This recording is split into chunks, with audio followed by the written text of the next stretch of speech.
India has just carried out one of the biggest labor reforms in its history. 29 separate laws, written across decades and handled by different authorities, have now been combined into 4 labor codes. But why did this overhaul happen at all? What actually changes for workers and employers? And how does this shape the country's economic future? For years, India's labor laws were a maze. Different rules for different industries, endless paperwork, and dozens of overlapping definitions. Many laws were written before independence and struggled to keep pace with the modern workplace where service job, gig work, and digital platforms dominate the economy. At the same time, the government says employment has expanded sharply from 47.5 crore in 2017 to more than 64 crore in 2023. More women are entering the formal workforce, unemployment is reported to be falling, and social protection has widened. So the government says the moment was right to clean up the system and build something simpler and more future-ready. Which brings us to the 4 labor codes. The Code on Wages 2019. This code deals with one thing everyone cares about: pay. It lays down who gets paid, how much, and when. Minimum wage now apply to every employee. States cannot go below a national floor wage. Pay discrimination based on gender is banned, and protections extend to transgender workers. Wage payment must be timely for all workers. Overtime will be paid at twice the hourly rate.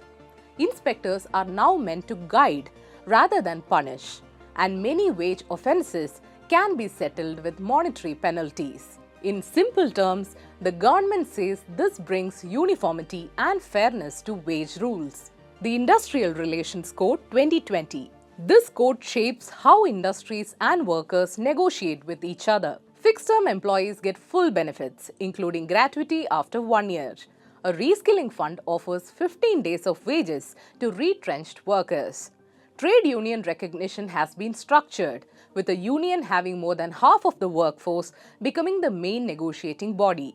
If no union reaches that mark, a council will represent them jointly. Permission for layoffs and closures is required only in establishments with 300 or more workers. Work from home is formally recognized for service sector workers, and dispute resolution is meant to become faster. The government claims this code balances worker protection with greater flexibility for industry. The Code on Social Security 2020. This code tries to extend the safety net to millions who were previously outside it. ESIC coverage will expand nationwide, and hazardous workplaces must provide ESIC benefits even if they employ just one worker. EPF inquiries will run on fixed timelines. Gig and platform workers, from delivery partners to app-based drivers, are finally recognized in law. Aggregator companies must contribute a small percentage of their turnover to a social security fund. Commuting accidents are counted as employment-related for benefits. Inspections become technology-driven. The government says this widens social security and reduces harassment. The Occupational Safety, Health and Working Conditions Code 2020. This code focuses on safety and working conditions. Establishments now need only one electronic registration. Hazardous workplaces can be regulated even with a single worker. Migrant workers receive annual travel allowance and can use benefits anywhere in India. Women can now work in any job, including at night, with required safeguards. Appointment letters are compulsory for all. Health checkups will be free for workers in specific categories. Working hours are capped at 8 hours a day and 48 hours a week. At least half of all fines can go directly to affected workers or the families. Employers will deal with inspector-cum-facilitators instead of punitive inspections. So what does the government say the labor codes achieve? They are meant to bring clarity to decades of scattered laws, secure wages and safety, improve ease of doing business, increase transparency through digital systems, encourage investment and job creation, and create a unified framework instead of overlapping rules. But this is only one side of the picture.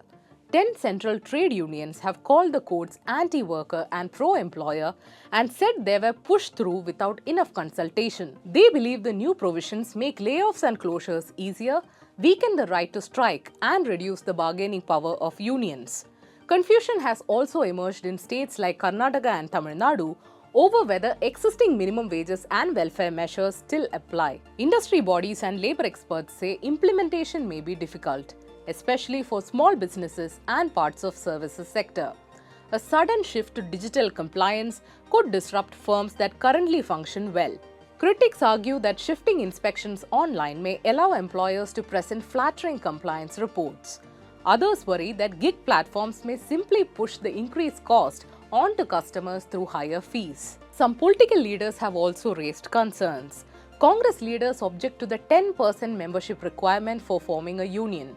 Leaders of the Center of Indian Trade Unions say the codes aim to weaken collective bargaining and create what they describe as a union-free environment. The intent behind the labor codes is to modernize the system and simplify compliance, but the real test lies in implementation. India will have to find a balance between protecting workers, supporting businesses, and ensuring that the labor market keeps pace with a rapidly changing economy. Thank you for watching. For more such videos, subscribe to The Hindu.